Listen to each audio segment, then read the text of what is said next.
Every once in a while, I look at a Lego Star Wars set and I think they just don't make them like they used to. And I think the 7251 Darth Vader transformation from 2005 is a great example for Lego Star Wars. Maybe not for the quality or excellence of its build, nor the quality or excellence of its minifigs, but more so just the idea that a Lego Star Wars playset can be cheap, and it doesn't have to be a microfighter or a battle pack or a brickheads to be something that costs less than $30. The cheapest playset that wasn't one of those things last year was $30. Whenever Lego Star Wars makes scene-specific sets like this nowadays, they really bulk them up, and not necessarily in a bad way. Some of the modern versions of something like a Darth Vader transformation are phenomenal, but it comes at a cost of not having super cheap end Lego Star Wars playsets, and that's what this was. It was kind of one of the last of a dying breed, as there had been quite a few of them before this in the early 2000s, but I believe this was the last one that was really, really cheap here. Anyway, the back of the box highlights the play function. It shows off some alternate builds and, of course, some other sets from 2005. Now, cutting into this box on the inside, we're going to find a sprue with all of the tools for the medical droid in the set, which is kind of unique. You actually have to remove them manually to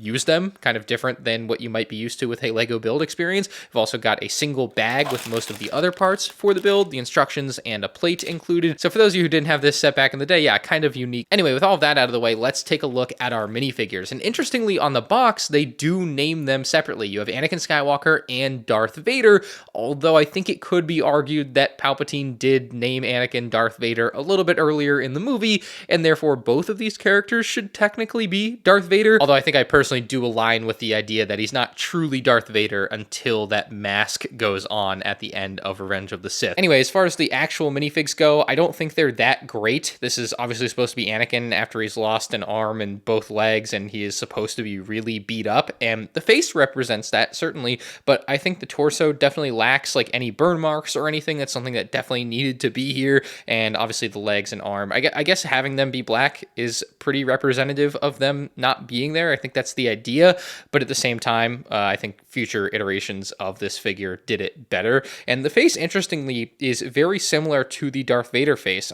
It's almost like they're the same person, but I never kind of put it together. Like, this Anakin always had this weird soulless look, but that soulless look does match the Vader's soulless look. I don't know why, I just never really looked at these two heads side by side like this, but yeah, clearly they tried to make them very, very similar, and they didn't make this Anakin head more like the regular Anakin head from 2005, if that makes sense. But the Vader figure is interesting for the fact that he doesn't have a cape. I think that was just done because they wanted the figure to be able to lay flat on the, I guess, operating table part of the set that, you know, if you had the cape on there would be a bit difficult to do or would damage the cape, and so they just omitted the cape completely here. And so it ends up being a very, very bland looking figure, maybe even arguably the worst Darth Vader minifig that we've ever had. I don't know, maybe that's a hot take, but it might be. The torso just doesn't have that much detail. You know, it's 2005 and no back print or anything. Like, it's a very, very simple Darth Vader minifig. Still love the classic helmet, of course, but no cape really is not helping this figure look any better, even though obviously it's going to have applications for play. So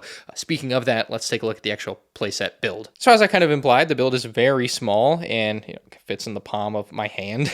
I would also argue that it's quite ugly and it doesn't really accurately represent much from the scene in Revenge of the Sith, other than having like the main elements of turning Anakin into Darth Vader. Like, the 2017 set was just way better than this in basically every way, other than the fact that it was more expensive, but I wouldn't argue that it was a bad value for its money. You know, this was also a good value for its money for $7. And so I just think it's an interesting concept, the way that they used to make these smaller playsets. And that's kind of my whole point to this review, I would say. But I think we should take a closer look at our medical droid first, which was technically removable. And because of that, I think some people try to define this as a minifigure. I don't like that definition. I don't think this is a minifig or character, really. But yeah, the medical droid looks good enough for 2005. It just uses those standard battle droid arms, and as we saw coming off the sprue, a lot of different tools. And the tools I always thought were really cool as a kid. I think they had a nice array of them. You've got like an oil canister, what I thought was a magnifying glass as a kid, obviously a wrench or whatever, a little hammer. And so yeah, you had a nice array of tools to allow you to do some medical work on Anakin, which we'll do here in a moment. I also always thought it was quite cool that this was on a hinge, so it would allow you to move it out of your way whenever you needed to actually access the operating table or move it without anything getting in your way. So the operating table build didn't really go down all the way flat. It kind of stayed up maybe at a 30-degree or so angle, which is fine, but just not ideal, I suppose. The overall design of it, I actually think, is really good for something this small from 2005, but you can just take a minifig, place their feet on there, and then obviously the function of moving it up and flipping it over is there, and so we'll actually be able to fully reenact that scene in a moment. But yeah, you put Darth Vader there, and kind of unfortunately there's no like tool or anything to put his helmet on. You just have to do it manually. That's something that 2017 set had, which was incredible. And you can see Darth Vader there. Let's flip it back over to Anakin so we can do some work on him though. Literally, this is the full experience of the set here. You would bring the medical droid over,